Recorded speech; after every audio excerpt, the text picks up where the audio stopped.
Well. Happy Wednesday night. Jared, how are you? I'm doing well, my friend. I'm doing well. So good. We're coming to you live from Studio Jared. That's right. Going out on Rumble, on Facebook, on YouTube. On the YouTubes. On the YouTube. Mm-hmm. We're going to try to stay on there tonight. We're not going to say things like transgender. Oh, did I just say that? Yeah. And I've got to say, we've got some new subscribers over on Rumble. So Yeah, good. welcome aboard to all the new folks. Welcome aboard. Welcome aboard. Tonight I'm sporting my diabetes t-shirt. I love that shirt, man. Yeah. You showed me that one last week. It was after the show, wasn't it? We were sitting around talking. I had to show it to you. Diabetes. Diabetes. That's one of my favorite commercials. I remember vividly him. And I love that movie Cocoon with Wilford Brimley is his name. Wilford Brimley's his Yeah, name. and- Which one was Cocoon? Cocoon was the one where he was at a retirement village in Florida, and then they were able to inspire youth, like they would, and he was one of the. Here's the thing: in these movies, you find out that he was like. Somebody do the research for us, but like 56 years old, and it's like, wait a minute. That is not true. Right. But I guess 50, like now 50 is the new 30. I guess that's how that works. I don't know. You're over 50. Yeah. I have crested and you feel 30? Not at all. I'm 40. I'm in my 40s and Do you feel 30? I definitely don't feel No, 30. I mean, I've got, I pulled a hammy trying to chase the dog down the other day because I didn't warm up. You just it's bad. You can't. Yep. Yeah. Go south pretty quick when you get over 30. Yeah. Your body reminds you. It does. For me, it was 40, man. I hit 40 and I started to nosedive. Yeah. Well, and that's true. I remember at 40, I hurt more. Yes, that's when the pain starts. I think 40 is when your pain threshold begins to maybe the pain threshold weakens. And so you feel more. You've always felt it, but maybe at 40 you're like, I really feel. That's when the ibuprofen starts. Well, if you think about it, 40 is really when people used to be. They were at the end of their life, and if you see people in harsh environments like Afghanistan, I saw people in Afghanistan. Sure. And once they hit 40, I mean, they look old as Methuselah, man. Yeah. Like old as Methuselah. Yeah. But, Well, hard life and all that stuff. People age differently too. I That's think very true. You see, even genetically, I believe this. Even genetically, like there are certain genetic dispositions where, like, you hit 40, and it's like, I saw a picture the other day of Sylvester Stallone. Yeah. And the caption was, "Finally, I can say I have a body like Sylvester Stallone." Right. Because he's put on 100 pounds or whatever. I mean, these guys, but these actors fluctuate. I don't know how. Did you see him in the Untouchable or not Untouchables? The what's the one that he's in with Jason Statham and all those guys? The Expendables. Expendables. Yes. Thank you. Yeah. He was He's notably ripped. on HGH and Whatever he was on. Yeah. It helped his acting too. Yeah. He's kind of one-dimensional. He's a one-dimensional. He's a one-dimensional actor. I mean, hey, that's basically it. Well, tonight we got a lot to unpack. Number one is what happened today in the White House with the meeting of the South African president. And the whole world doesn't seem to really know about this or care. Yeah, I don't think they care. The mainstream media doesn't, and I've got a couple of things I can pull up to show how they're pitching this whole deal. But yeah, the president, so it's President Cyril Ramaphosa. Sure. He had him right. He had him in the Oval Office, and as the conversation was going, and I could play it, I guess, but well, here let me play it. I can play it for folks just the first little bit. I'm not going to play the whole 5-minute video that Trump made him watch, but listen to this guy. Let's see here. Let's hit play. Mr. President, you welcome white Afrikaner refugees here. Can you explain to Americans why it's appropriate to welcome white Afrikaners here when other refugees like Afghans, Venezuelans, Haitians have all this is the wrong one. Oh, that's okay. We can listen to this answer. answer. This is a group, NBC, that is truly fake news. They ask a lot of questions in a very pointed way. They're not questions, they're statements. We've had tremendous complaints about Africa, about other countries too, from people. They say there's a lot of bad things going on in Africa, and that's what we're going to be discussing today. When you say we don't take others, all you have to do is take a look at the southern border. We let 21 million people come through our border, totally unchecked, totally 21 unvetted. million They came is from what all over he's- the world. Yeah, In that's the many number he's cases, going they're with. criminals. They come from prisons. They come from mental institutions. They come from street gangs. They're drug dealers. So don't say that we didn't take them. We take them. We're trying to get them out as fast as we can. And we're doing record business on that. And we just won a big case where we're allowed to send back hundreds of criminals to Venezuela. Just won that today in the Supreme Court. I'm happy to hear. But we do have a lot of people are very concerned with regard to South Africa, and that's really the purpose of the meeting, and we'll see how that turns out. But we have many people that feel they're being persecuted, and they're coming to the United States. So we take from many locations if we feel there's persecution or genocide going on. And that's what's happening. Yeah. I mean, that's what's happening. It's genocide. So if you can pull up the other clip, because it shows. Is this the one with the chanting? Yes. Yeah. So this is the actual video. Basically, what I thought I had pulled up and I didn't. Apologies to everybody out there for that. Was the South African president basically came up and said, "No, if President Trump would just listen, if he would just listen to what we're saying and listen to what's actually going on, he would know that there is no genocide." And so Trump pulls out documentation.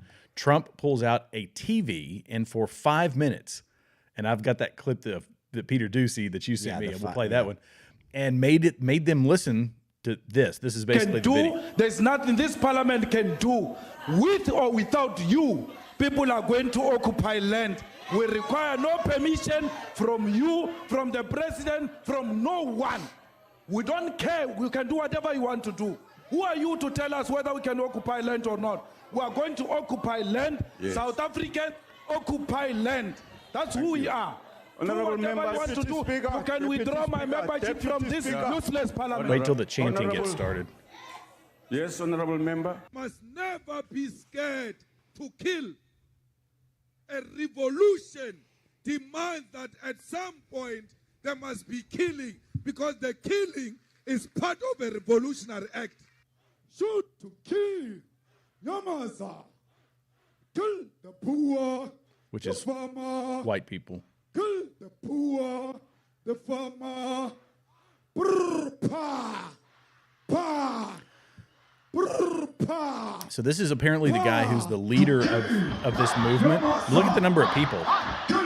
It's like filling soccer stadiums. The mayor of DA in PE is a white man. So these people, when you want to hit them hard, go after a white man. They feel a terrible pain because you have touched a white man. Not because Mashaba and Soli will not be touched. They will be touched, don't worry.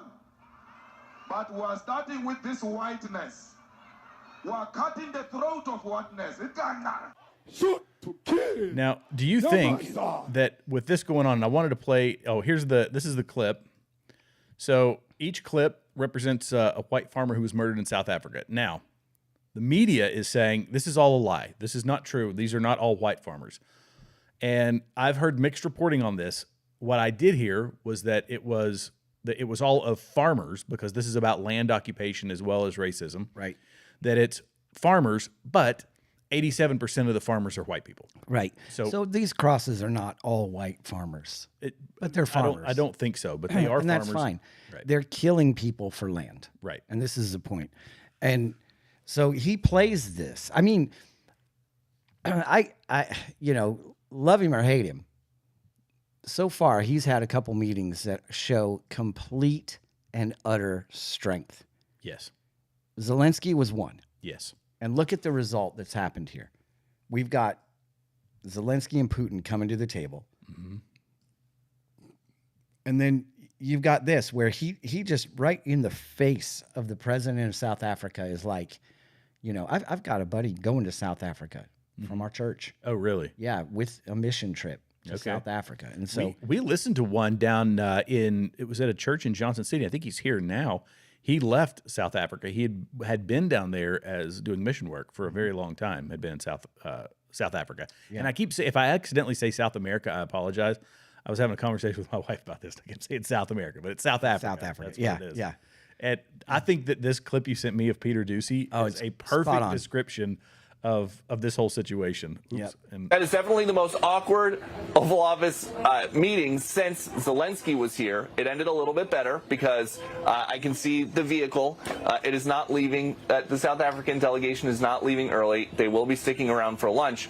But really, when you watch that, it seems like the Trump foreign policy doctrine is a lot like the old slogan for the MTV show The Real World, where people stop being polite and start getting real. And that's what we just saw from President Trump. I mean, it's that simple. it is. It really is. This is what's going on in your country. Yeah, and it's not projecting weakness. That's the thing. We have the soft diplomacy. You know, we think of ourselves, and not think of ourselves. We are a Christian nation, right? That's by and large that is what we are. Yeah, we're a melting pot, but our principles come from Christianity, the Judeo-Christian principles, and a lot of people equate that to softness. And that's not always the case because we're standing the ground against a world who has moved in a lot of places further away from Christianity. In some places it's persecution, right? Yep. Christians are some of the most persecuted people in the country or in the world. But that doesn't mean that we walk entirely softly. We have to walk in love and compassion, but we also have to call out bad things when they're happening. I think when you look at the life of Christ and the apostles, right? Nothing about that walk was soft. I mean, people can say, "Oh, he was compassionate." Yes, he was filled with compassion, and he cared for the hurting. But he also was the first one to call people out and say, "Go and sin no more." He didn't tell people, you know, this is kind of a Americanized gospel that we hear every Sunday, where it's just come as you are. It's okay. Just you're going to be fine. Just come as you are. Accept Jesus. But you cannot. Where we drop the ball in the church is we don't let them know you cannot stay that way. Right. Jesus will not allow you to stay that way. And every encounter that he had, there was a change that needed to happen. I mean, I think about the man at the pool at Bethesda, and where Jesus comes up and the guy says, you know, heal me, and he says, now, you know, do you really want to be healed? Because Jesus knew, and the guy knew, everything was going to change. Right? He was no longer going to be able to just lay there and have people wait on him. He was no longer going to be able to collect money for being lame. He was going to have to get up and get a job. He was going to have to supply. He was going to have to work.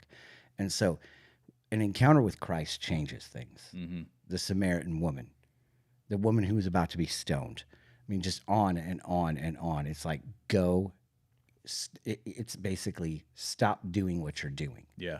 And in this case, I'm not equating Trump to Jesus. No, gosh, no. Gosh, no.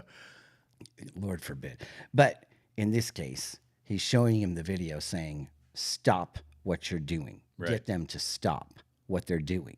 This is genocide. Mm-hmm. This is not okay. And, you know, I mean, I give him a lot of kudos for pointing out the sin and then telling them to stop. Right. This is one of the many reminders, and it gets shoved aside. I believe, you know, CNN and NBC. Let me pull those up here. This is how NBC talked about it. They said intense meeting with South African President Ramaphosa. President Trump plays videos promoting baseless claims of white genocide in the country.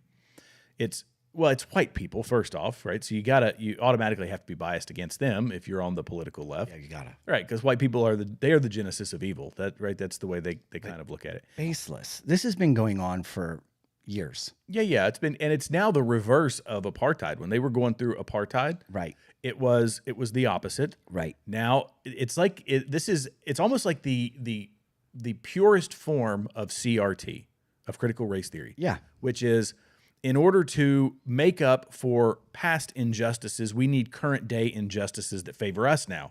Right. It's our turn. Right. It's our turn. Yeah. And they came out of apartheid, and people were fighting against apartheid. And just like, you know, you could make the same argument for the abolition of slavery in America.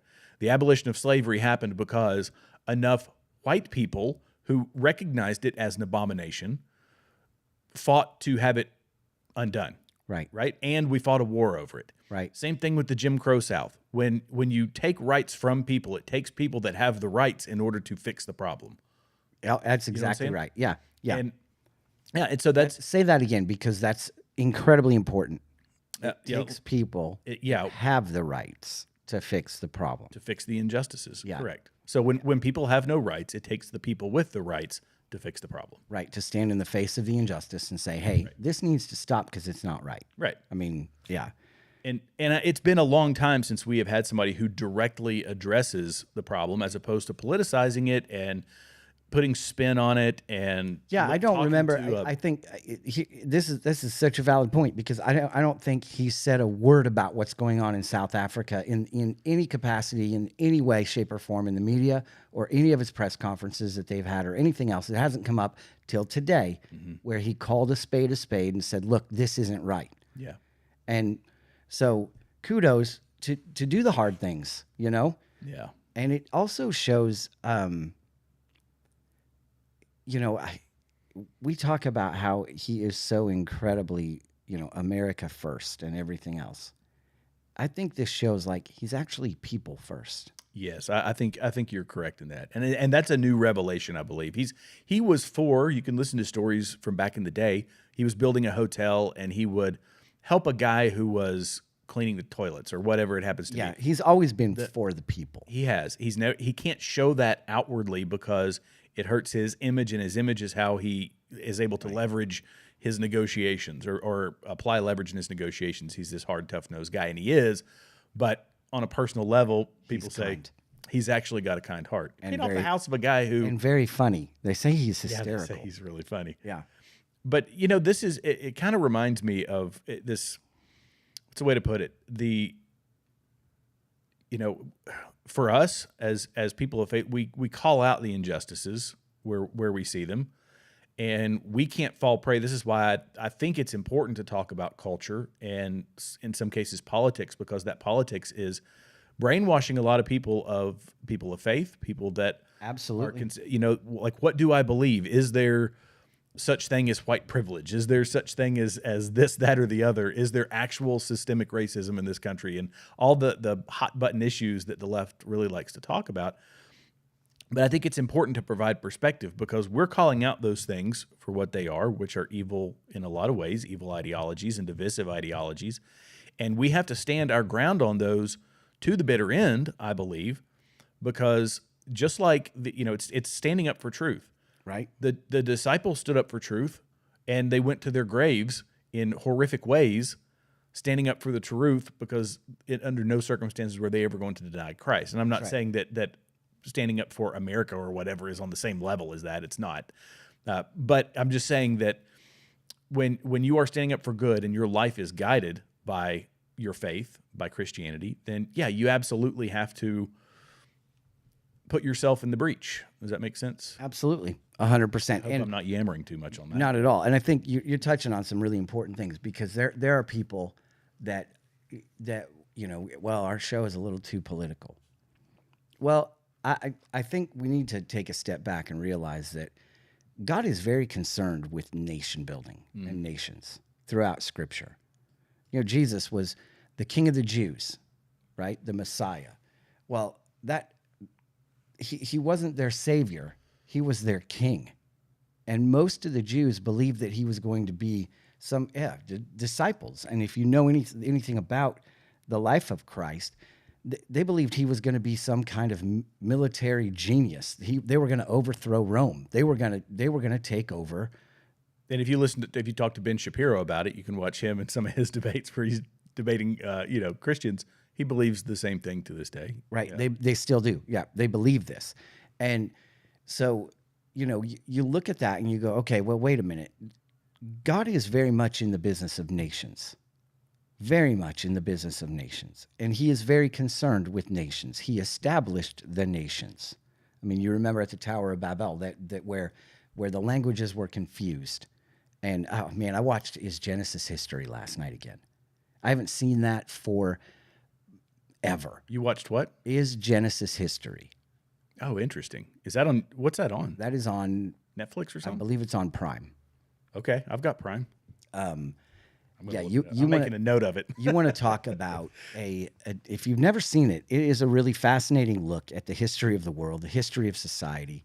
And they had one segment on the tower where God confuses languages, and they've come up with this collection from all over the world, roughly at the same time, of these languages developing in different parts of the world at the same time.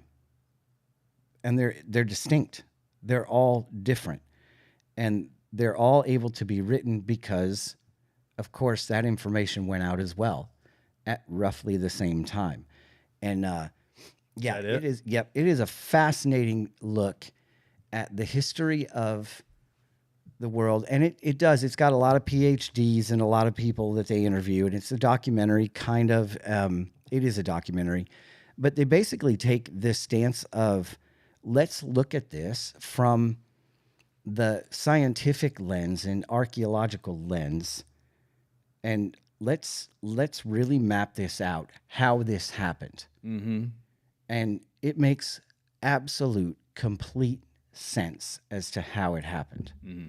I don't know if you've ever watched Ancient Aliens before.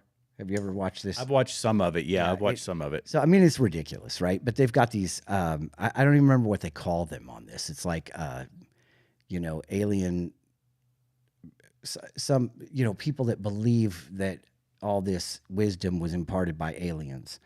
And I want to just sit back and be like, if you just change the word alien to angels, right, you've nailed it, because it's true. Right. There's no way humanity can do this today. So it had to be alien technology. No, it was fallen angel technology. And if you read the history that is written out in the Bible, it'll tell you that. I mean, it tells you that they were here. Mm-hmm. And so there's no way to, it's almost like what we're discovering scientifically, the Bible has already, it's there. It's been there. And the problem with basing things on science is science changes. Mm. And the fascinating thing about it is the Word of God doesn't change, and science usually ends up like swallowing its pride and having no choice but to reinforce what the Word of God says, because that is the truth. I mean, now they're talking about the flood did occur, and now they found the evidence of Noah's Ark right there. So it's like, I mean, how many times are we going to have to go around this mountain? That I read an article. In fact, I pulled it up, a Jerusalem Post article about the skulls that they found. Oh, right. Yeah, I've got that one. Yeah, of a different race, right? Not a different race, but a different humanoid.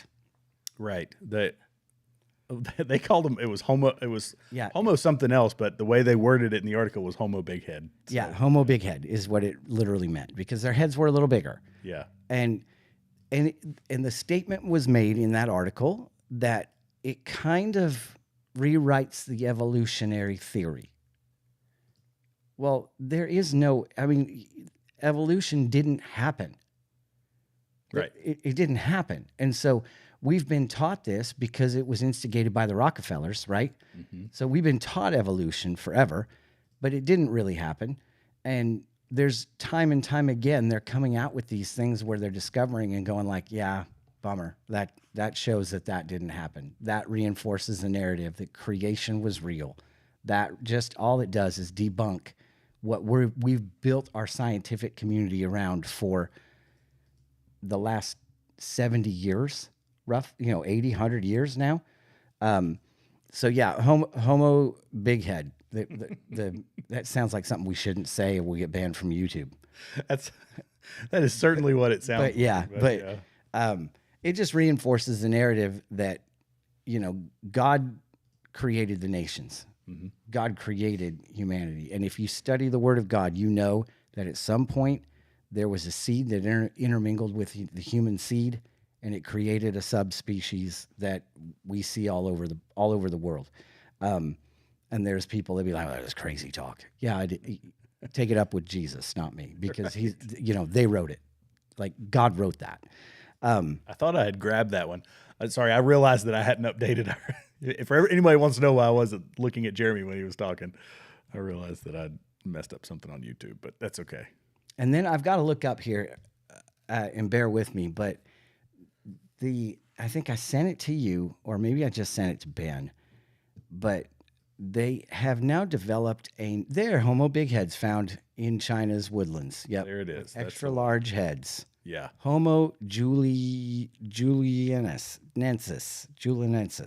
Yeah. A large head shape.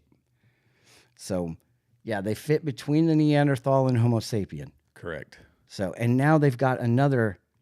Did you hear this? That they're starting to classify the vaccinated as a different. They're now no longer Homo sapiens. I'm going to look it up. Oh, I would love to hear that one. Yeah, so you're going to have to pull something up and talk while I find this. Okay, that's fine. I can do that. I can briefly go back to what we were talking about in. I guess I could talk about the South Africa piece, or I could go on and talk about something else. I kind of don't want to get off the topic at the moment. Let's see. Well, we'd kind of moved on. What am I going to talk about? We've got a ton of stuff here. We could. Well, here's something. We could talk about the. There we go. Did you find it? Well, the new big-headed archaic humans discovered over and over. Here, let me read some of this. Okay. While I'm talking about it. Well, I've got it pulled up. Okay, so scientists have announced the discovery of a new human species, Homo juliensis, following. I'm completely butchering that. Following its extensive research published in Nature Communications, Professor Christopher J. Bay from the University of Hawaii and Zhuzhe Wu from the Chinese Academy of Sciences led the study, which sheds light on the diversity of ancient human populations in East Asia. It says Homo Ju. I'm just going to call them the big heads because that's the name that they call them. Lived approximately 300,000 years ago in Eastern Asia, specifically roaming the woodlands of northeastern China. The fossils designated as bighead are fragmented and include several pieces of skull, jaw, and some teeth, as reported by this person. The remains of at least 16 individuals have been found exhibiting unique characteristics such as larger skulls and teeth than Neanderthals and Homo sapiens, according to El Tiempo. When this stuff, we were talking about it before, and you may have said it when I was distracted, so I apologize if that's the case. But so evolution's not a thing, right? No. I 100% do not believe in evolution. No, because I think for all those people that are going to be like, it totally exists, it's totally real. For something to evolve, it means the original design no longer exists. Correct. Right? I mean, that's common sense. And so you can't say evolution happened because the original still exists. Mm-hmm. We evolved from apes. Well, and there is no one-cell species, right? Yes, right. If you believe in evolution, you need to show me the one-cell species that we all came from. Right. And there's no such thing. Yeah. So, it's much easier to believe. It's much easier to believe creation. Have you heard Joe Rogan talk about this recently? I did not, but So he was saying that the creationists, or not the creationists, the evolutionists and the people who believe in the Big Bang, they ask you to only believe in one miracle. That's the difference between them and Christians, right? Christians say that God carried out miracles. He did all of these things from the Old Testament. Christ, carried out miracles in the New Testament. And they say all that is bunk. But I need you to believe in this one miracle. Right. That everything in the known universe was squashed down to the size of a pinhead, and then it exploded into all of this. Right. If you can believe that, then you can be over here with us. Right. And his words, he said, I'm sticking with Jesus. Yeah. Because that is easier to believe than what they are trying to tell us. By far. And you can look at the inherent issues with carbon dating and all these things. Now, I don't know the question, and I don't think it necessarily matters. Our inquisitive nature has us asking the question, is it built-in age, right? Like Adam had built-in age in the Bible. When Adam was created, they didn't create an infant. He created a fully grown man. Correct. And Eve was a fully grown woman. And that is built-in age, that God started this process by speaking into existence the heavens and the earth and the plants and the animals and the people, right, and gave us light and gave us rain and gave us did all of these things with built-in age, knowing that it's going to progress and that his creation is going to change over time and it's going to valleys are going to be formed and all of that sort of stuff. But in a God that exists outside of space, time, and matter, the creationists try to explain him with space, time, and matter. And you can't. And you can't. There's a famous apologetics guy who says, they say, well, you know, I forget the question that he was asked, but he said, you are, as an evolutionist, assuming a God that operates within space, time, and matter. If there is a God, when do you put him? Where do you put him? Yeah. Those sorts of things. Yeah. And a God that exists outside of that, it doesn't matter. Well, and I think that's the key. Like, there is no beginning and there's no end to God, right? So that statement, the Alpha and the Omega, right, the beginning and the end, is so encompassing that we try to wrap our mind around it, but there is no mind wrapping here. It is simply put inconceivable for us to figure out. The greatest theologians in the world, I don't care who you are, you can't figure this out other than to say, yeah, he didn't start. He didn't end. He's not going to end. And we can't imagine that because everything that we do is everything. My goodness, everything that we do is limited to time. Right. Everything that we do. Time is the most precious commodity. I mean, we're celebrating the graduation of our daughter this week. Congratulations to her. That's cool. Yeah, and one of the things that one of the staff people said from her school was a charge to them to remember that time is the most precious commodity. Money is nothing. Time is everything. Yeah. And it goes so quickly. And whether you're in elementary school, junior high, high school, college, having a family, I mean, it was just yesterday. You know, like she was wanting to snuggle, and it was all just yesterday, and it's changed so fast. You blink and it's gone, you know, and it's really challenging as a parent. You know, like you just sit back and go, wow, this is all happening, and we've got 2 more to go, and then we can finally start living. You know, but right. But it's a challenge. But yeah, I did find this, and it's one of these. I wanted to bring this up because they're finding all of these facts that debunk, and I think it's God doing it, right? God's like, I've had it. We're going to start to have reputable people find, you know, an entire city under a pyramid, right? Right. We're going to have reputable people find a new subspecies that debunks evolution once again, right? And it's all happening at this time, I think, for a reason, because he's trying to pull us out of this absolutely demonic belief, because that's all it is. It's trying to rail against the existence of God. Yeah. And the institutions have been allowed to teach it.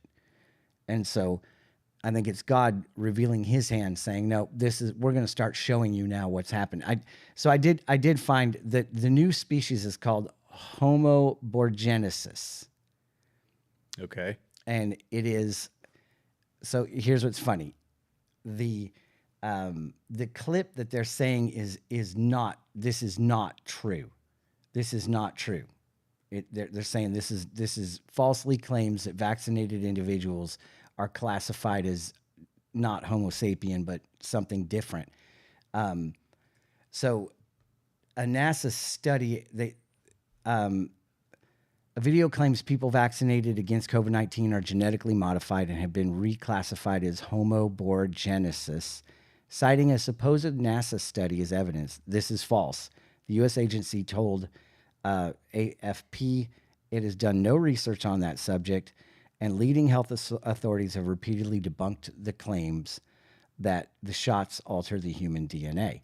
Here's the problem with this, though. The reference to this being a new species, so to speak, isn't just American. It's on the global scale, where I don't believe NASA has a ton to do with it. Globalists now consider the vaccinated to be a new species. So I'm curious, when NASA says, no, we had nothing to do with it. Well, NASA doesn't speak for the rest of the world, correct? Correct, yeah. So who are these globalists that they're talking about Would that be the World Economic Forum? Would that Yeah, be, you know? anybody with the globalist agenda. So they're talking about World Economic Forum, World Health Organization, And if they're, so all of those folks. Those are globalist organizations. So this fact check says NASA didn't say that, but they're not saying NASA said it. They're saying the globalists are saying it. Does that make sense? It does. It would be almost like me saying the World Health Organization, says pancakes at Waffle House are better than IHOP. Yeah. Okay. That's not true. The World Health Organization didn't say that. But, the WWF said it. Right. So you can just come out and say, Yeah. an organization said it, and then they they didn't say that. The World Health Organization did. They're not saying the World Health Organization said it. They're saying, an organization said it. Globalists have said and started to do it. Here's why this is dangerous. Here's why I bring it up. Because the thought is there. It's that simple. The thought is there. And when the thought gets propagated and comes to fruition and people start to buy into it and believe it, then there becomes the self-loathing and self-doubt. And I know lots of people who have got the shot, and for them to hear this and they're already concerned about it, and then you're gonna throw this out there on top of it, that's problematic to me. Where, we've got a group of people who are chiming in saying you're no longer human. What kind of rift could that cause in society? Well, it's another way to, you go a lot of ways with that. There's a lot of ways to divide people, right? I mean, who's considered pure and impure. And, they did that to us when we were unvaccinated. Sure. Right. But it's true. But I think that, for me, it's just approaching things with skepticism, because we are God's creation. And is it a silly thing to think that powerful entities would be willing to mess with that in some way? And I don't think that it is. I don't either. Do I think that every report that I read online about that stuff is 100% accurate? No. But does that mean I dismiss it? Absolutely not. Because I have heard from their own mouths, Bill Gates and people of his ilk, Klaus Schwab, folks talking about the need to control. I mean, even what's her name? The famous environmentalist. Jane Goodall. People saying that if we can do a really good job with vaccinations and with, science and with public education and with reproductive rights, we can get our population down to around 1 billion people. This is their mantra, and it has been for a long time. It's really sick. Yeah. And it's putting the creation, not the creation, but it's putting what's the phrase? Oh, I'm going to butcher it.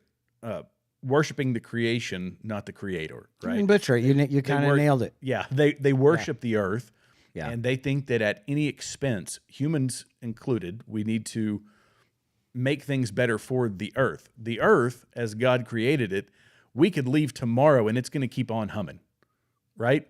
We could be 10 billion people, 20 billion people, and this earth is going to keep on humming. Well, it's not.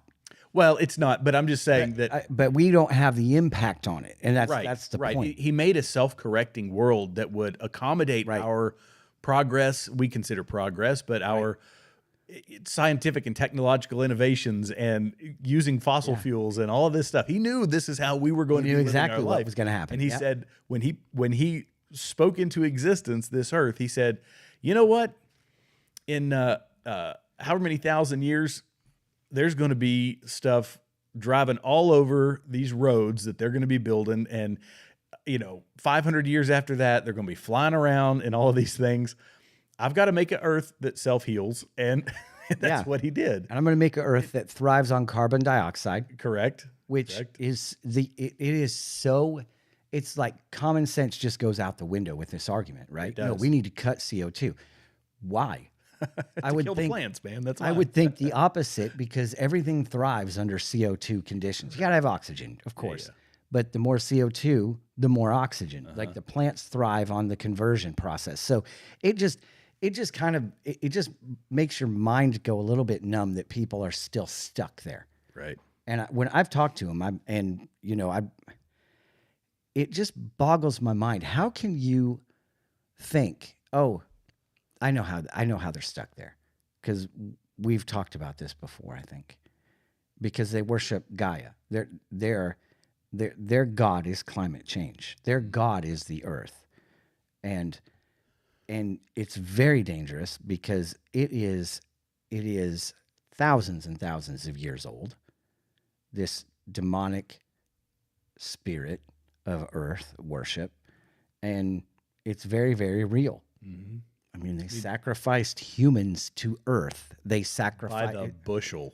So The Aztecs did. And right. So you look at this and go, okay, you had the sun, you've had the earth, you have water.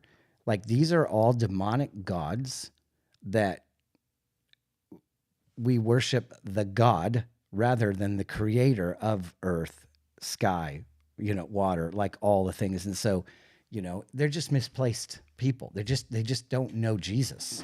And that's hard because you can't really reason with somebody who's worshiping demonically and in a place of that kind of mental, and I'm going to take it a step further, emotional bondage, because it's very much if you're with an environmentalist, just throw a plastic water bottle out the window and watch the rage, right? Right. It is emotional. Yeah. It is, and it's demonic. It's that simple. And I like to remind them, because it's a gentle thing. It's a gentle thing, and it's very loving and kind, that it's all going to burn. Right. All of their efforts aren't going to matter. It is going to be remade, and it is going to be destroyed by fire, and God is going to be the one to do it. Get right with him, or you're going to experience that, and you don't want to be here for that, right? But it's going to happen. It's all going to burn, and he's going to make it the way it was. It's going to be better than it ever was. And, if you read the Bible and you believe the Bible, this is what's going to happen. And so you can die on the cross of environmentalism and worship Gaia all you want. It's not helping things, and it's not going to stop things. It's not going to matter. Do I believe that we shouldn't care? Not at all. I'm the last person that's going to be throwing out the 6-pack wrapper to strangle a seagull. I'm not that guy. You need to be a good steward, because God created the earth for our pleasure. And that's something I think in the church a lot of Christians just kind of miss. No, every sunrise, every tree, every bush, he made specifically to speak to our hearts the resounding joy and beauty that he has in store for us. It's just preparation for what's going to happen. But when we refuse to take care of it, we're basically telling him what he's created isn't good enough, right? Or whatever. So it's not okay. And I would even tell people, if maybe you're a person of faith, you're exploring faith or whatever it happens to be, if you are an environmental type person, go into and I do this when I'm hunting or when I'm, hiking or whatever. Hunting, I love hunting. You're a hunter. You kill animals? I do. I absolutely do. Venison is delicious. But to experience, when you understand it's God's creation, to experience God's creation in his creation. I'm not talking about in your den watching it on Discovery Channel. I'm not talking about sitting out in your backyard. I'm talking about really get away from the stuff that we have created and immerse yourself in what he created. And it really does change your perspective. I'm not saying you have to go hunting, but obviously if you go out and walk in the woods, sit peacefully and quietly in the woods, that used to be my release. That was my recentering moment to do that. And I haven't been able to do it for years because of work. And I'd notice a difference in just in your perception of the world. I get it. Sit quietly. You got to sit quietly with the Lord, but you got to, if you can do it. And stay awake. And it's right. Yeah. Stay awake. I totally get it. There is something about, I actually, this past year, I actually was telling, I think Dr. Briscoe maybe, that, I wanted to grab my wife and take her out and hunt. Mm-hmm. And just go out with me. Of course, she would loathe the hunting part. Yeah. But to have creation sing and come alive around you is probably one of the most humbling experiences that you can have as a person. There's something about, having a squirrel run up and over your feet, and having I remember a couple of years ago, I was up in a stand, and some does came. It was early in the season too. You know how we as men, like, well, that ain't good enough.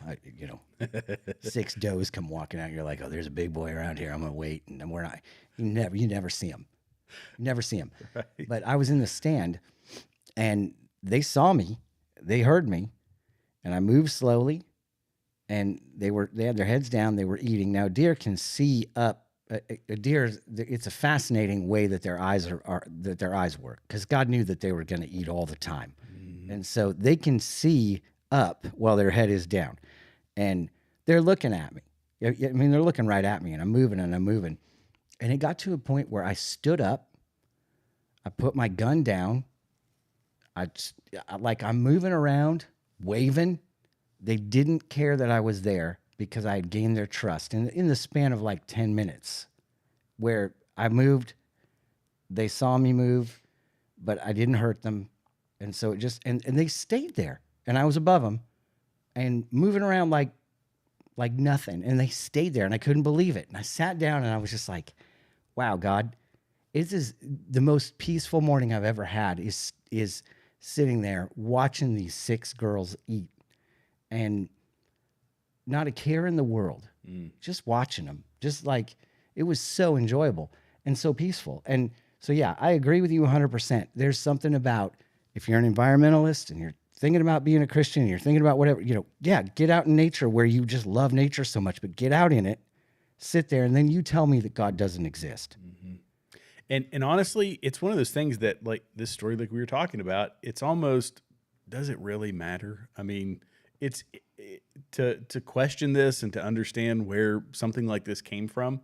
I question the science a lot of times when they say that this thing is 300,000 years old. It's not that I question the science, that I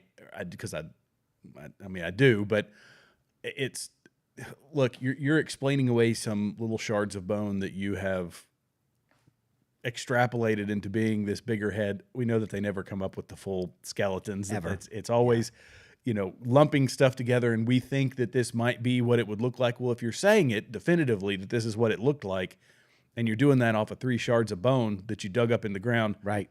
I'm not buying that. So, right. Well, I mean, even the T-Rex. Let's go with the T-Rex, right? You've right. seen the pictures of the ostrich, yeah, and the T-Rex, and how the ostrich, anything with wings, they have tiny arms, yeah, for their wings, and so like this big T-Rex, they're saying this was probably a dragon. It probably had wings, not arms. Right. And the Bible talks about dragons. So I believe probably it was a dragon, yeah, and not a T-Rex, so to speak. But I mean, you look at all this stuff and go, science kind of just throws a dart and hopes it sticks, right? Well, and anything that they can extrapolate into fitting in their narrative. Right. It's not done in a vacuum, and let's determine exactly what this is. If we extrapolate this the right way, we might be able to make this fit into this empty. It's shaving the puzzle pieces. Yeah, is what they're doing. They're saying, look, this puzzle, if we want to make our puzzle work, we're cutting them as we go. Right. This has to fit. We got to make it fit. Well, and there's people in ministry that do that too. Don't kid yourself. I mean, the Bible is written to fit the time, right? Yeah. So they pick and choose what they're going to teach based on what is relevant, current, and matters right now. And they try to mold the word around culture instead of mold the culture around the word. Yes, that's it's incredibly dangerous, because this is where we have the being homosexual is not a sin. This is where this comes from, right? It doesn't come from the word of God. It comes from, let's make what's happening in culture fit the word of God. Well, Jesus never said that. Well, Jesus never said a lot of things, because he had 33 years. And this was a no-brainer. This was not something Jesus needed to teach on. This was a no-brainer. And if he was there, he wouldn't make a big deal of it like the church has and like the homosexual community has made of it. He would simply say, I know, it's okay. Don't do it anymore. Go and sin no more. I'm not going to stone you. I'm not condemning you. I'm not, he would just simply say, yeah, go and sin no more. You're going to have to change. If you're going to follow me, you're going to have to do it differently. And that's the beauty of it, is that you're actually no different than anybody else in that category, right? We all sin. We all have to change to follow Christ. We all have to do better. And so for you to make this the moment of like, oh, I wonder what's a worse sin, that or gossip, right? Yeah. I mean, we don't have a God that does degrees of sin. I mean, they say, oh, well, homosexuality is a sin against your own body. Well, I think gluttony is too, probably, right? And I would much rather sin against my own body than cause somebody else to sin or to have trouble, right? Like, it's better for a millstone to be put around that guy's neck and thrown into, than to cause somebody to stumble. Well, your gossip causes people to stumble. Right? I mean, when you call somebody a fool, you might as well be guilty of murdering them, right? You're causing somebody to stumble with that. So if we really want to break it down, I don't know what's a greater sin, the sin unto yourself or the sin against others. Right. Because you can cause somebody else to miss heaven. Whew. So, I don't know. I don't want to be that guy. No, I don't either. No. I don't either. You got to watch what you say. Oh, be careful, little mouth, what you say. But how did we even get there? I don't know. I can't remember. But I'm glad we did, right? We've got some good comments if you want to hit comments real quick. Go for it. Tristan has left us a few comments. So look up Rob Skibba. He did a lot on the biblical timeline, Nephilim, Gen 6. This is a little while ago, so we're just getting to the comments, Tristan. Let's see. Earth Abides, 1949 post-apocalyptic sci-fi novel. That would be an interesting one to check out.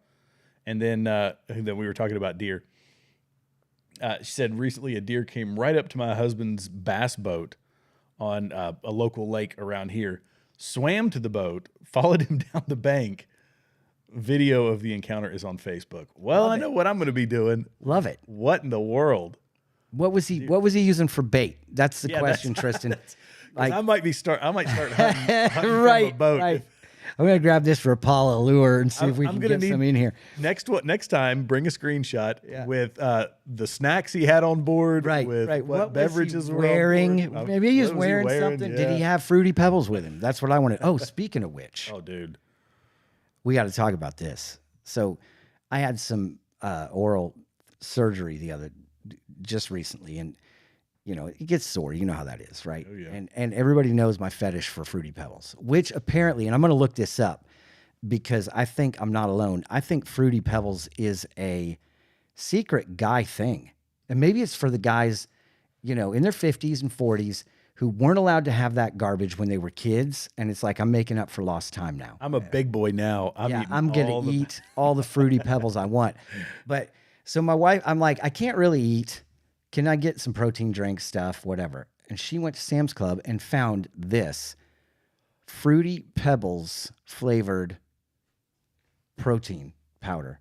To which I said, now you can get diabetes and get buff and diabetes at the same time. Yes, you can get ripped and have diabetes at the same time, which prompted me to wear my diabetes shirt tonight. See, so, we weave this show together. Yeah, it's very well done. Over the course very of the week. Well done. It's very well coordinated. But yeah, I just thought it was fascinating. And then, so I do want to know from our listeners and everybody, like, is Fruity Pebbles really a thing that they would actually, I mean, the fact that they've got a flavored powdered protein drink, Fruity Pebbles flavored, is kind of like, why out of everything would you choose that?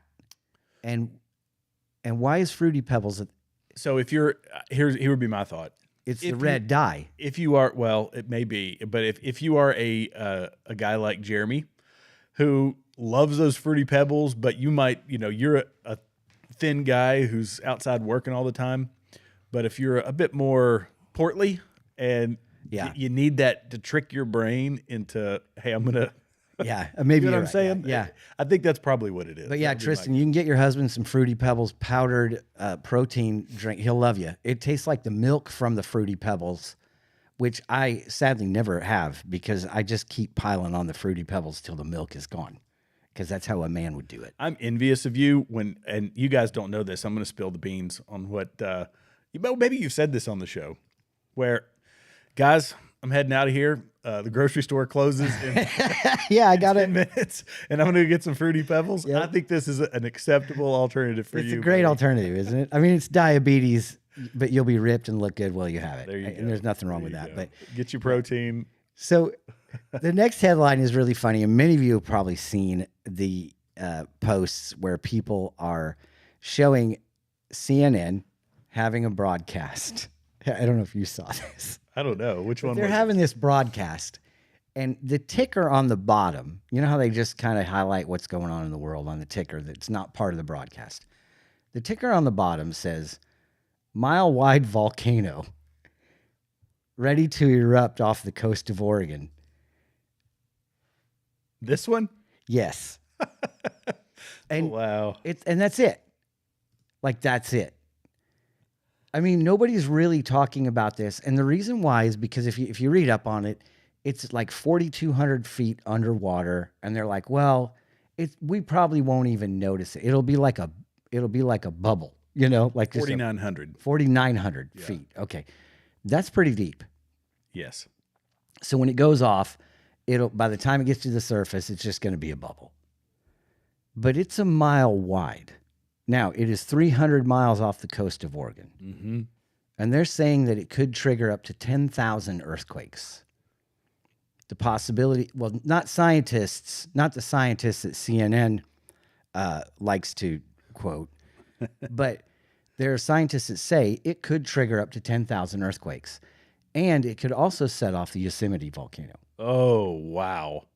Which would be amazing because that would plunge us into darkness for like a week. You know that. Like the fallout from that would be, we would be dark here for like a week.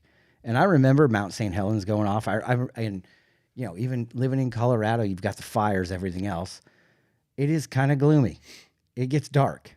But so they're saying that if the Yosemite one went off, it would be like dark for a week. See, I heard maybe I'm just thinking of the movie. What's the one, 2012 or 2020? What was the one with John Cusack where the end of the world comes and the Yosemite volcano blows up? I don't remember. You know what I'm saying? I do know what you're saying. I don't remember the movie. That one was like, it wiped out like everything. Half the United States. Yeah. Because it's supposed to be like the largest super volcano in the world. Yeah. Well, so anyway, the one at Yosemite. This is fascinating to me though, because nobody's really talking about this because scientists are saying it's not going to be a big deal. If you've got a volcano that is a mile wide erupting 300 miles away from here, where does that put it? 300 miles? Yeah. Let's see. So what would be close Nashville? to Nashville? Yeah, like Nashville. Okay, so if a volcano that was a mile wide erupted in Nashville, you don't think we would have any kind of? Oh yeah, I would assume it would be fairly devastating to this area. Problematic. Wow. But because it's underwater, they're saying it's not going to cause any trouble. They're not even worried about a tsunami. How can you not be worried about a tsunami when a volcano a mile wide is erupting underneath the surface or underneath the ocean? Would that not cause some issues? Maybe it's just so big they were like, let's focus it. Well, I don't know. They're like this. We don't want people to panic. We don't want people to panic. Right. Let's put it on the ticker and not talk about it. Right. Let's spend our time talking about Donald Trump and how he's a bad person. Yes. That's a more efficient use of our time. And then somebody please reach out and find 7 to 10 scientists who will say it's not a big deal. That we can say scientists say it's not a big deal. They got plenty of those on the payroll. Now, it did say that this did erupt back in 2015. Okay. Yeah, so it says the volcano known as Axial Seamount is more than 4,900 feet beneath the Pacific Ocean and 300 miles off the coast of Oregon, but it is showing signs it will soon erupt for the first time since 2015. It's formed by a hot spot, an area in the Earth's mantle where hot plumes of molten material rise up. Okay, blah, blah, blah. They're explaining a volcano. I thought it had another thing in here about, so yeah, it's bigger. It's looking bigger than it was I read that somewhere in here. So the volcano has already surpassed the inflation we observed in 2015, but the earthquake activity is still quite low, said Deborah Kelly, a professor at the UW School of Oceanography and director of the regional cabled array. Oh, wow, okay. We're seeing 200 to 300 earthquakes per day, with some spikes around 1,000 per day due to the tides. If what we learned in 2015 is correct, I would expect to see more than 2,000 per day for a few months before the eruption. So I guess the question is, are the earthquakes just localized around that one particular volcano? Is it having an impact closer to shore? Is it that's what I don't understand. Yeah, I mean, 300 miles offshore, you know, we experienced an earthquake here that was felt all the way into, you know, Atlanta, right? Mhm. From Knoxville, west of Knoxville to Atlanta, right? I mean, Yeah. so that's a big radius. That's And that big. that was a hundreds of miles. Yeah. Yeah, that was a 3.5 or whatever it was. Maybe the depth. Maybe that's part of it. So the fact that it's 5,000 feet. Isn't that what they said? Yeah. Yeah, 4,900 5,000 feet down. Yeah, That's a lot of buffer. It you know. but dampens Earth is it. Earth. I would But think it Earth, would. I mean, Earth. That many earthquakes. Earthquakes are what cause the tsunamis. Earthquakes out at sea are Right. what cause the tsunamis, and they happen out in the Pacific. In fact, my wife gives me a hard time when I was stationed in Hawaii. We actually took a trip. It was before. I think it was right before one of my deployments.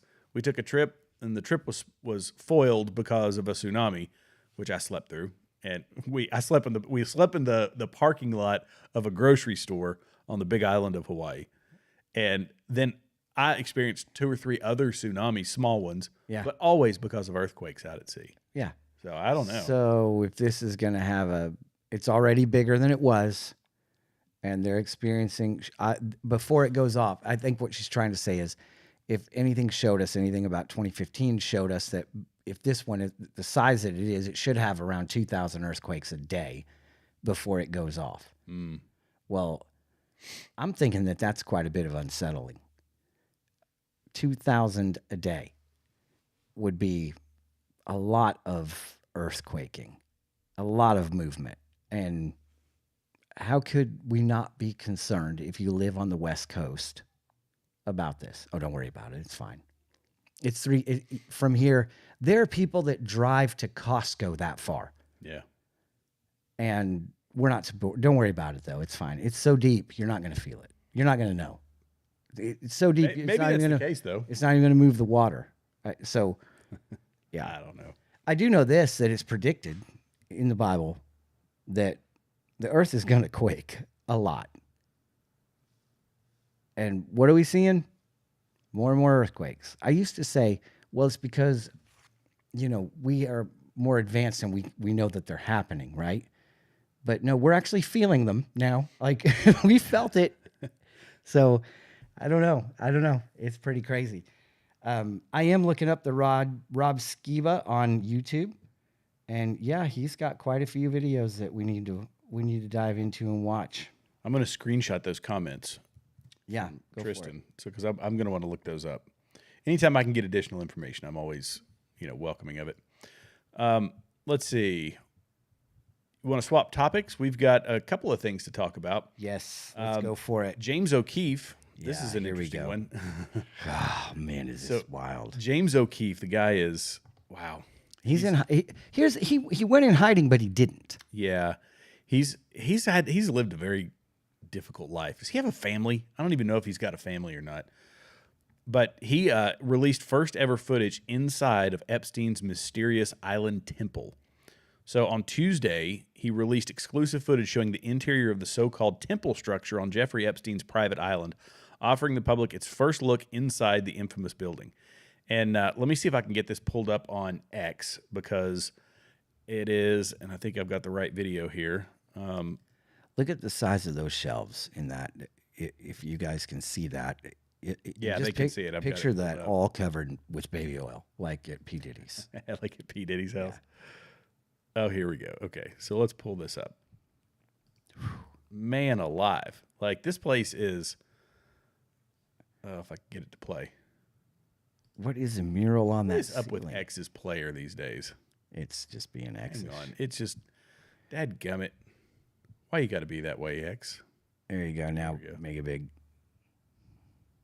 Textured finish and a wooden bookshelf with one solid column on the left and one spiraling shape stretching to the ceiling on the right. And if you look up at the top of this mysterious temple, you'll see what appears to be a detailed celestial painting filled with astrological figures.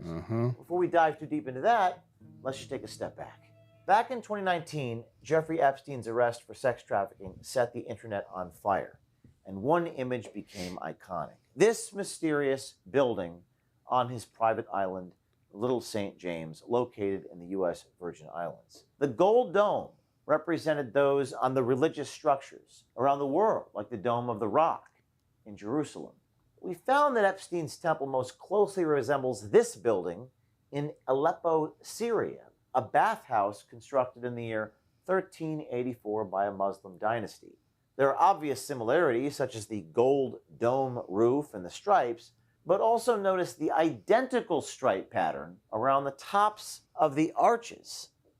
There is no record of Epstein ever traveling to Syria. His family descended from European Jews who immigrated to America. He was born and raised in Brooklyn. Now, in one room of Epstein's island compound, we saw a framed photo of his elementary school. This is the actual photograph of the image inside the frame. This would turn out to be Coney Island's Public School 188, named after Michael E. Birdie. Building permits filed in 2010 for Epstein's island compound didn't include the temple. They instead proposed that an octagonal music pavilion with a grand piano be built on the site. But around 2012, the temple was constructed instead. Now, until now, no one has ever published video taken from inside this structure. In 2019, the closest thing to it was Business Insider, releasing the account of a local piano tuner, Patrick Barron, who alleged that he visited the temple to service a piano it contained. However, the video we obtained shows an interior that differs from Barron's description. Through this never-before-seen footage, we show you what it was like to visit inside Epstein's temple. You travel up a gravelly road that hugs the tropical hillside, past what appears to be a helicopter landing site, which is situated in a discreet green field where Epstein and his elite guests would arrive by air. You crest the ridgeline and spot a giant sundial. Seen here in drone footage from a YouTube account named Rusty Shackelford, this large and mysterious sundial-born image resembling the sun. But it also resembles a figure known as the Masonic Man, who first appeared in a 1754 pamphlet commenting on Freemasonry.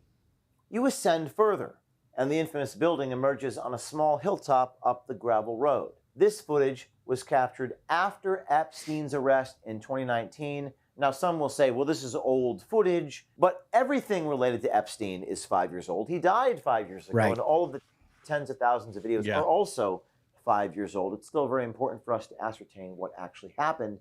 Now, notice that the signature gold dome is missing on top of this building. It was reportedly blown off during Hurricane Maria 2 years earlier. That was the Category 5 hurricane that barreled through the Virgin Islands, causing mass destruction. On the ground, there were two more statues that resemble centaurs, one holding a trident. We believe that those statues are what you actually see here. At the time of this video's capture, they appear to have been moved from the temple to a sheltered area for storage. The statues depict sea creatures from Greek mythology called ichthyocentaurs. They had a human upper body, the forelegs of a horse, and a fish-like tail. Their names were Aphros, meaning sea foam, and Bythos, meaning the depths of the sea. They were often depicted in art as the beings that lifted Aphrodite, Greek goddess of beauty, from the ocean at the time of her birth.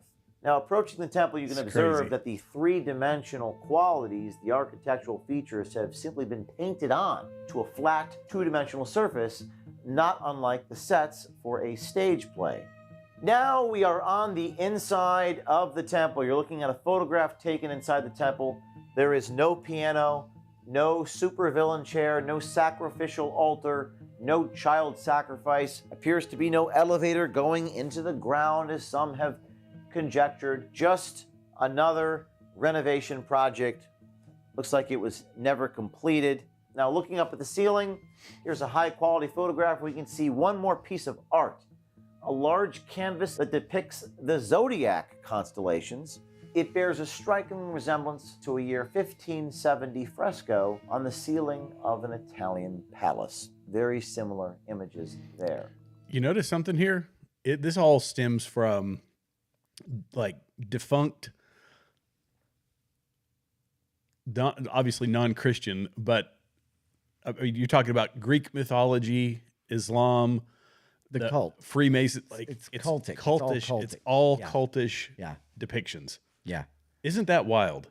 No, it's not surprising. No. For somebody who was into, running one of the largest pedophilia rings in the world. I think I can say that on YouTube. I'm not 100% certain. We'll have to look at Certainly one of the most evil, pedophile human traffickers to ever. Well, we can just tell YouTube we're talking about Jeffrey Epstein. It's fine. That's right. Yeah. That's right. The guy who trafficked all those people to no one. Do you think, and this has been asked repeatedly, but was he an asset?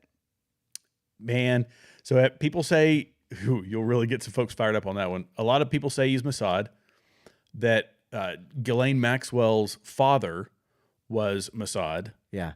And that Jeffrey Epstein was... He's Jewish, Yeah, that he was basically a Mossad asset. Some people say Mossad and CIA. And I believe that there could be some validity to that. Well, I mean, in my mind, it would make sense because it's all about control and having dirt on. And P. Diddy is the same exact. It's the same exact scenario, right? Here's the thing: P. Diddy's not smart enough to do that on his own. There's somebody above him. There was somebody above Epstein. Like who do we answer to? And how high does this go? When you've got the Prince of Wales coming, and you've got dirt on him now, like who's he answering to?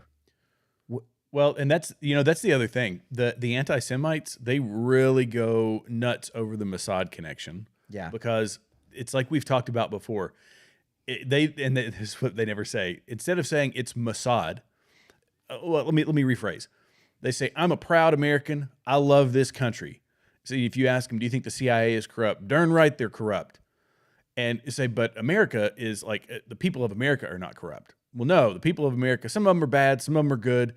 But, it's the CIA I know is bad, and they can delineate between a government agency and the people and individuality. They can't when it comes when it comes to Jews. No, it is the Jews. Mossad is the Jews. Yeah. The Jews are everything. There is no other connection there. Right. It's the only nation where that happens. Yeah. Yeah. I totally agree with you. Can't delineate the individuals from a corrupt. Mossad, I'm sure, is corrupt. Yeah. The CIA is corrupt. Yeah. They've done some horrible things. Yes.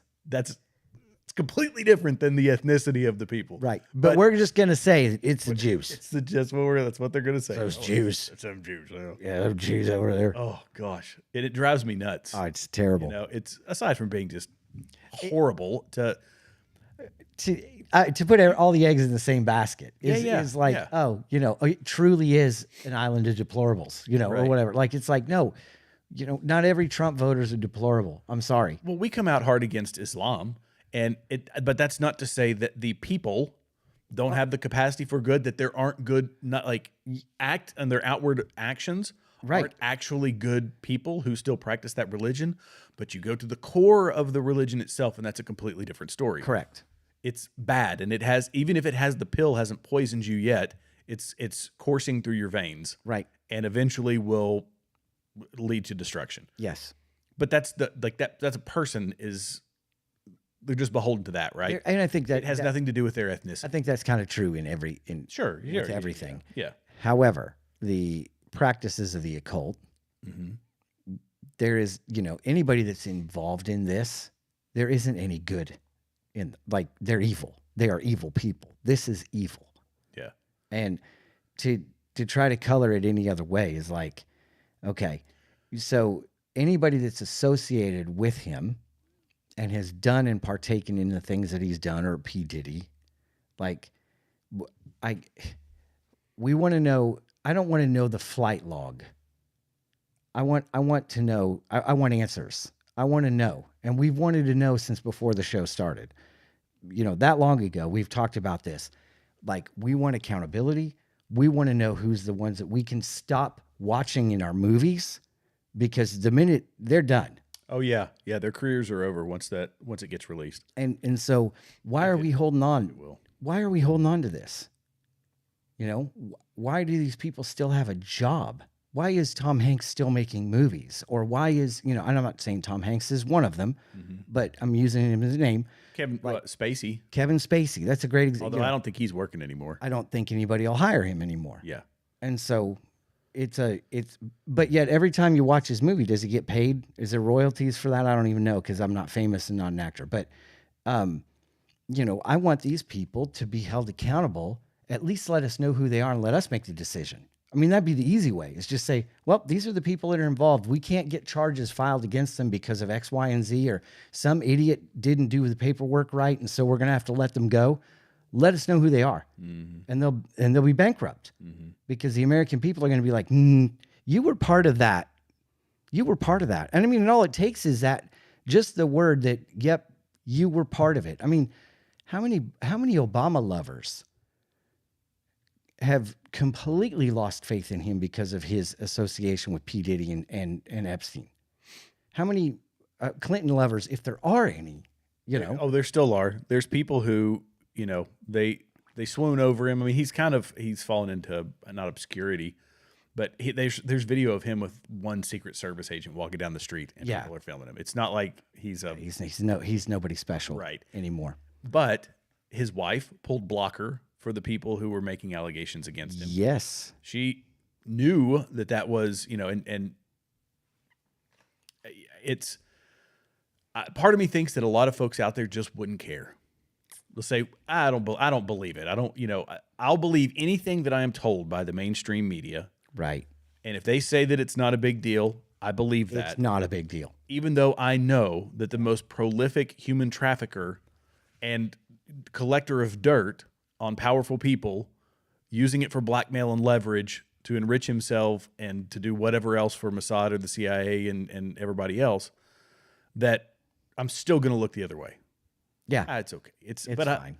I know that whoever was doing this, but their movies are so good. Right. There's always but he's so nice, or he's, it's like, no, there has to be justice too. And there's all the victims that are still around. Yeah, bro, they're not going to see which is why I've been very, very, angry with Pam Bondi and the Trump administration. It's like they're slow walking this. Yeah. And you can't help but think some friendlies, what they consider friendlies, are going to be hurt by this. But you know what I think they're doing? I thought about this the other day while I was driving. What if they're slow walking this intentionally? Yeah. To let it loose during the midterms. Because you know what'll happen, right? They're going to win in landslides once they start naming names, and it only has to be a couple at a time, right? Yeah. So they can go ahead, they can hold on to this and win every election for the next decade if they simply trickle them out. No, we're not done. We're not done. That would look so dirty. I think that the smart thing and what the American people really want is to know all. Now there have to be. They got to start letting names out. They do, but you can't just release the names, because there are probably people amongst that list, whatever his list is, that were not involved in that. He probably had some legitimate business dealings. Right. I got to go over there and clean a carpet on this stupid island. He hired me, So that guy, that poor guy, that plumber, that whatever, was like, I'm on a plane and going to this island, honey. I should be home. Or if there was somebody who legitimately didn't know and they didn't partake in those things, but they went and had a fruit drink, a cocktail, sitting on the beach, and then hopped in the helicopter, said, hey, thanks for the cocktail, and I'm going home. I'm heading to the house. Yeah. That person didn't do anything illegal. Right. So there's definitely, and I agree with you. You got to try to work out, the victims are going to be the key. Yeah. If they can stay alive. Yeah. They're going to be the key, because they're going to say, this person did this, and this to me. Yep. But I do think, like, if they slow walk it and start to release names, like they do 4 names of really prominent people before the midterms. Oh, it's going to be like, look at this. Look, there's justice finally happening. And then they do 4 more before the next election. Yeah. And then J.D. Vance says, we're going to keep this going. Elect me and we're going to tell you who it is. And they just slow walk 5 more a year until we're up to 35. There's hundreds of people. Yeah. Right? Well, yeah. Well, and there's probably going through terabytes of video. Oh, I'm sure. Because the photo that is shown, with clearly enough to be seen, which, he had clear enough video if he's going to blackmail people with it. Those, all that has to be sifted through. I couldn't do that. No. In fact, there are people that have watched them and said they can't do it. They're just like, this is too much. I can't do this. Oh, they've actually seen the videos. I read a thing. I don't even remember where it was, but somebody was saying like it's too much to actually to digest. You just sit back and go, "This is sick." It's just so sick. You know, there's a guy who same with the P. Diddy stuff. Yeah, you know. Yeah, there's a guy who they call him the pedo hunter is his, I think, his YouTube channel or Rumble channel, and he engages with people that are doing this all the time, and the stuff that he, you know. He's in these chat rooms because they bait them in chat rooms. Yeah. And then they get them to meet their fake person. This is part of the process of getting them caught. They have a person who's posing as a younger person, and they go into the chat rooms, and he is exposed to that commentary.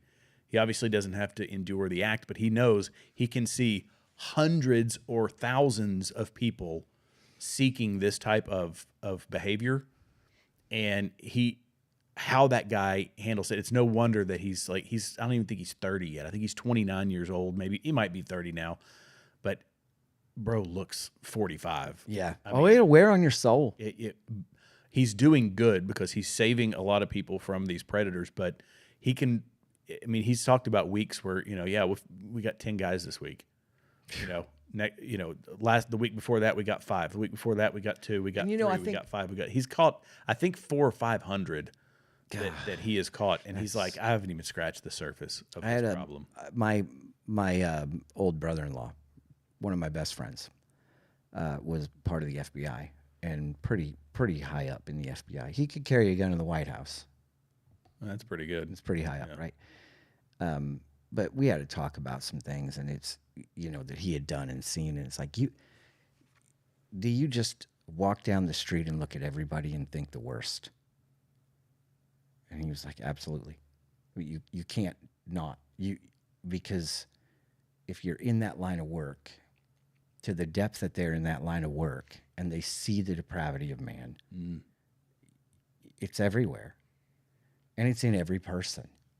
That it is. We are in, as much as you're like, well, I'm a good person. No, you're not.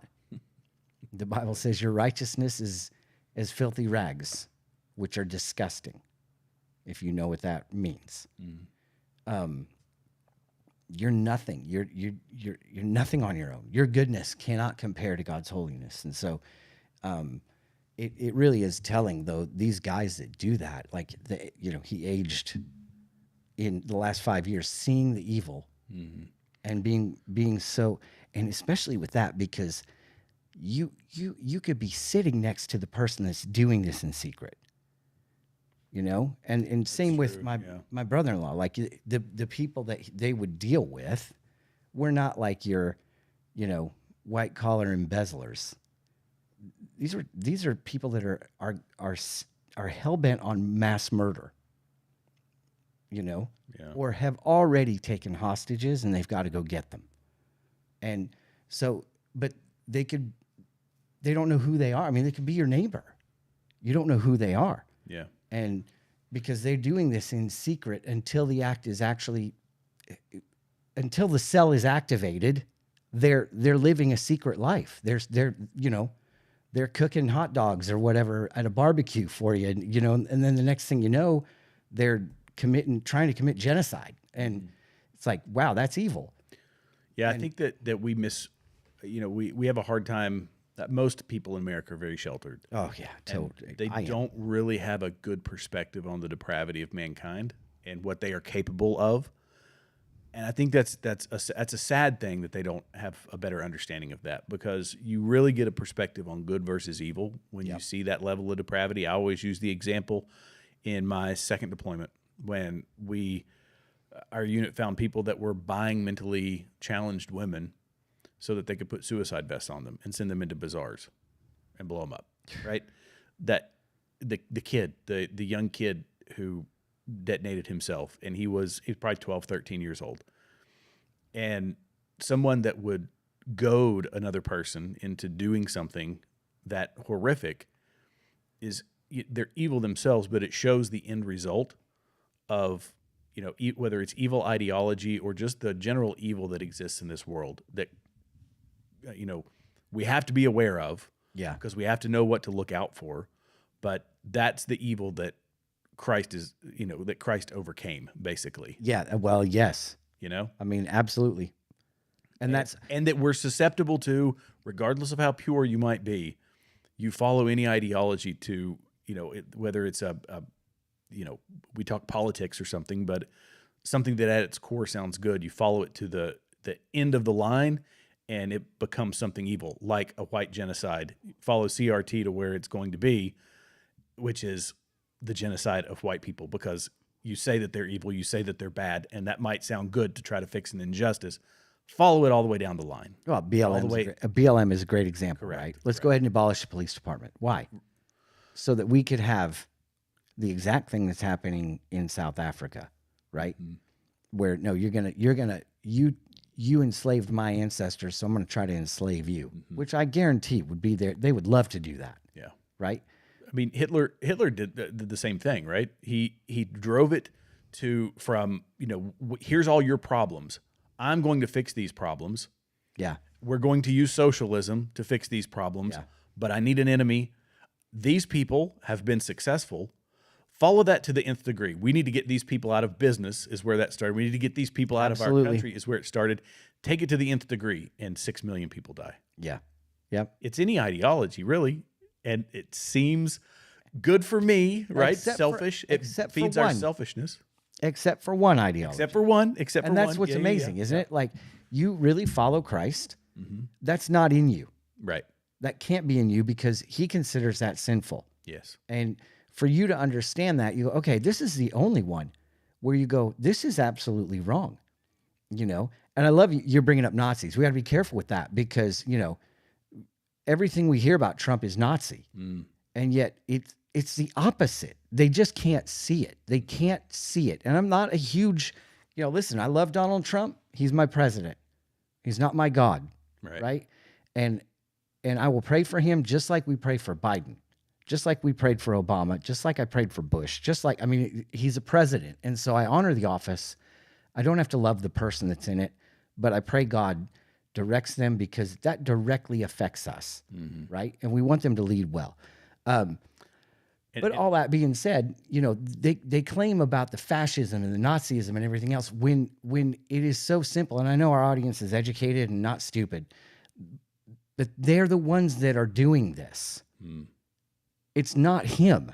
They're pointing the finger and saying Nazi and fascist about him because that's the only playbook in the Communist Manifesto that they have that's going to work to try to get their ideology and their agenda to literally bankrupt America morally, spiritually, and financially so that they can take it over. And that, we can own nothing and be happy and like it. And Joseph Goebbels said, right?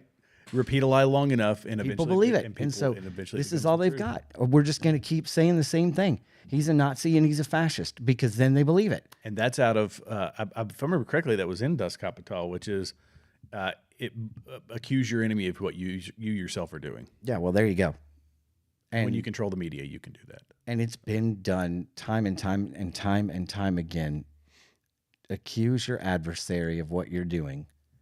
It causes such confusion, and especially in the political arena, right? It's just like, my goodness. So you look at it and you go, okay, what makes him a Nazi? What policy has made him a Nazi? Well, they're not getting a fair trial to deport these illegals. That's Nazi. No, it's really not. And, like we said last week, I would totally take that argument away. Give them a fair trial, even though they're not really, like you said, we had a huge win today in the Supreme Court. Wait, what was it today? On whatever he said, I'll have to look it up, but he said we had a huge win today at the Supreme Court regarding immigration. Oh, yeah. Deporting people to Venezuela. Yes. And so you sit back and look at it and go, okay, if they're crying and screaming about due process, give them due process. Are you here illegally? Yes or no? Yes. Then you're going to leave now. It's that simple, but they get their due process, right? breaking the law hasn't changed. They broke the law. It doesn't change. And they're here by breaking the law, so they're criminals when they arrive. Well, every country that you can't go to Canada illegally and stay in Canada. You can't go to any country in the world and stay illegally. I think you can in Canada right now. Probably. They're take anybody they can get. I think so. They got plenty of space. I'll tell you what. I had a nice talk with a Canadian this week. Oh, did you? Yes. And the thing with Alberta is real. What's in Alberta specifically, or what's going on? They're very upset. They believe the election that they just had, that the new Canadian Prime Minister, who is extremely left. Yeah. Okay. Yeah. They believe that it was stolen. Alberta pays for the rest of Canada, basically. Kind of like the breadbasket or flyover America pays for California, right? Yep. It's the same exact thing. And so it's almost, they're saying they're fed up, and they're really considering, like, we're done with you. I did see there was a politician saying that they were wanting to negotiate with, like, the U.S. and other people to basically separate. To feel it out, right? I mean, when he came out and said that no car that is older than, I think, the year 2000 or 2010, maybe, might be 2010. Yeah, it was something like that. Is allowed in Canada at this point. You forces people onto public transit is what it'll do. Oh, and it also makes people angry. But you force people onto public transit, you can control the movement of the people. That's part of the Great Reset, part of all that nonsense. Which it's all happening. It's all happening. So, what a fun time to be alive! Isn't it fantastic? Isn't it fan? You know what else? It is a fun time. It is 10:36. Oh wow, yeah, we went over tonight. That's okay. We did. We definitely appreciate you all tuning in tonight. Do we have anything else? I've got more stuff, but we don't have to hit it tonight. No, we can go with one more. We're already at 10:36. So let's just make it 10:40. So I've got the Tim Burchett clip. Okay. I think that's an interesting one to talk about. Yep. Tim Burchett, if you don't know him, he's a representative from Tennessee. Is he Yeah, he's one of our reps. I forget where he's from. Is he out of what area is he? I can't even remember. Idea. Either way, very country. But very, very, very sharp guy. Was talking about the JFK assassination. Listen to this. Hey everybody, Tim Burchett returning from a oversight committee. We were talking about the John F. Kennedy, President Kennedy's assassination in 1963. Just some incredible testimony from the attending physician in the emergency room, and he told us the way the bullets entered, where they came from, and they came from two dadgum different directions, and there were 4 bullets fired. It was just incredible. Anyway, big cover up, of course. Will we get to the bottom of it? Probably not. You always got a patsy, and it's obviously Lee Harvey Oswald was a patsy. He might have pulled the trigger on one of the bullets, but they don't think on all 3, and that would have been a bolt action, which is a Mannlicher carbine. It's an Italian carbine. I got one somewhere. It was written up in a magazine one time as the only gun that never won a war. Oswald could have walked into a Western Auto and bought an M1 with a scope for under $50 at that time. Wow. It was just literally a Western Auto, but he chose a mail order Italian carbine. The whole thing's just crazy. Anyway, we're digging into it. Thank y'all for sending me here.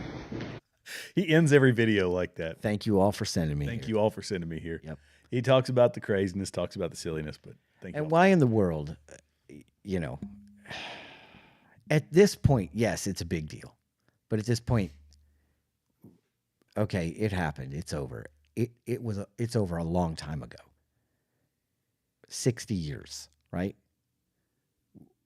No, 40 years. Whatever it is, it's years. No, it's been, because it was 1960s. Yeah. So 1969, I think. Yeah.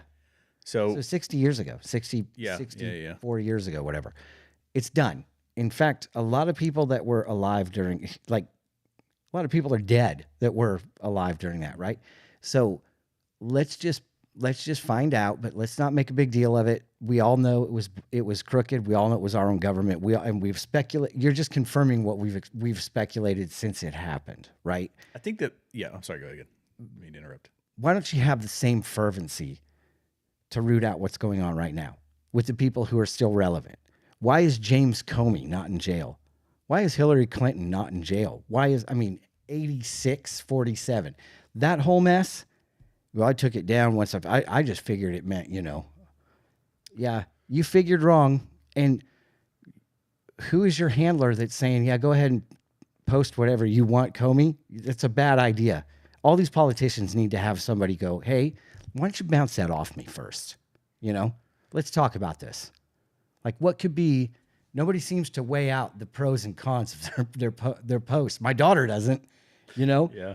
I don't post. It makes it a lot easier where you go, I don't just say anything at all, because some people are going to think this, some people think that. But we talk on the show, and I'm sure we get, I know we get pushback, but I just look at this and go, like, it's important. It's important for closure, for a nation, and for a family. However, in my mind, there's bigger fish to fry right now. And if they spent the same amount of energy telling us what's going on with the people that they don't actually matter, but they matter to pop culture, right? P. Diddy, every Hollywood actor ever, right? We want to know.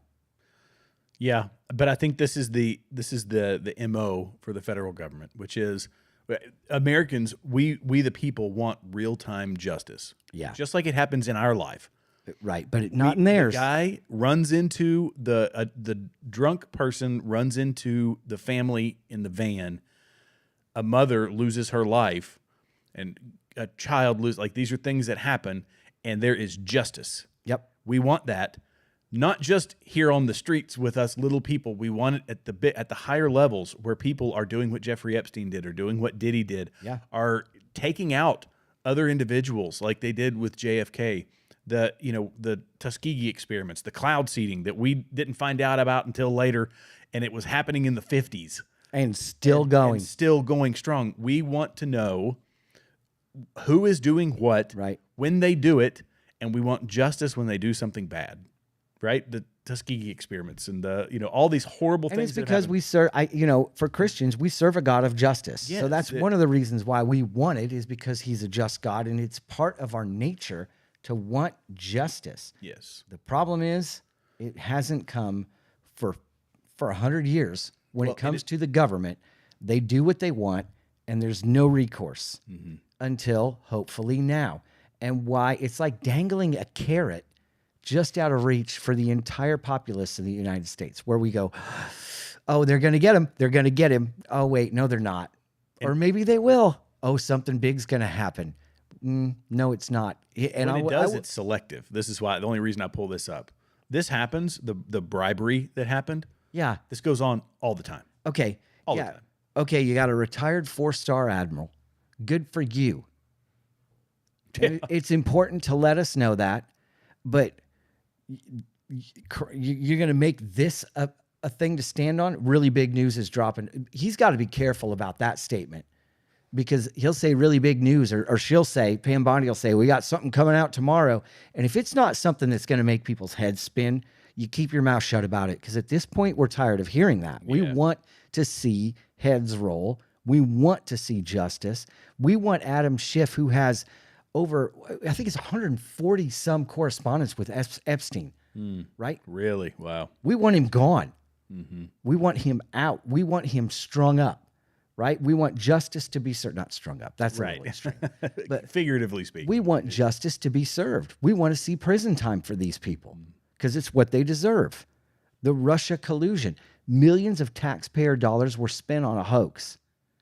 That's my money and your money. Mm-hmm. And it was spent peddling something because of politics. That simple. Yeah. We're going to make it up so that this guy can't get in office, and then we're going to smear him for the next 4 years so he can do nothing. And I mean, imagine, that's dirty to the next level. Yeah. And unless there's consequences, they'll do it again. They already are. They're already doing it now. I mean, they're starting their own machine now. Yeah. So and I tell people, when you see money being spent, like you're saying on the Russian collusion hoax, or wherever, it doesn't matter, any of this government spending from USAID that was fraudulent or whatever it happens to be, that is your time. Your time is being wasted, because time is money for la-di-da-di everybody. You go to work, you spend time away from your family, you earn that money for them to take 25% of it and then waste it on bad things, on criminal things. That you should not be okay with that. Right. And that's the way you need to look at it. When you go to work and you come home, that day is taxed. 25% of that day belongs to the federal government. And when you turn on the news or you read an article, because you should be aware of what's going on in the country, when you see something bad happening, you should say, they wasted my time. They wasted my day. I just spent time with my family. They took 25% of it and they did something illegal with it. You should have a problem with it. And anybody that wants to call that spending is, they're on the right side, I think. Yeah. I agree with you. I agree with you 100% because I'm on the right side, right? Again, it's common sense. Yeah. It's just common sense. And we're, when we look at all of these things, and how does Christ figure into this, right? How does your relationship with Jesus figure into this? Well, render to Caesar what Caesar's. I mean, I have no trouble paying taxes. I have trouble with what they do with my taxes. And I think we were at a critical time. I heard more and more rhetoric this past year coming into tax season about I ain't paying my taxes. It has gotten so bad we see the waste and abuse with Doge, where the American people knew that there's so much abuse and fraud in government that a lot of people were talking about, like, I'm not giving them my money. Why would I give them my money when they're just going to spend it on transgender puppet shows in the Sudan? Why would I give them money for that, right? Yeah. I mean, what was it, 90 days or whatever before Biden left office? They wrote out more checks and more money to NGOs that were created roughly 90 days before Biden left office than they had in the previous 3.5 years, right? So in 90 days before he's out of office, they're just going to go ahead and fund these mythical NGOs that are just getting started and fund them really heavy. That's a shell game. That's hiding money. That's getting rid of money and giving it to causes that probably don't matter and don't help anybody with anything other than they're padding somebody's pockets. And nobody says anything about it. Not a word. And we want justice. Now, people will say, and I've heard it said, that justice is happening right now for Joe Biden. And I think that's disgusting. I think that's a horrible way of looking at it. Yep, stage 4, prostate cancer in his bones. Like, poor guy. Yeah. And you can say all you want how, they knew, they've known. I love David Harris. I follow him.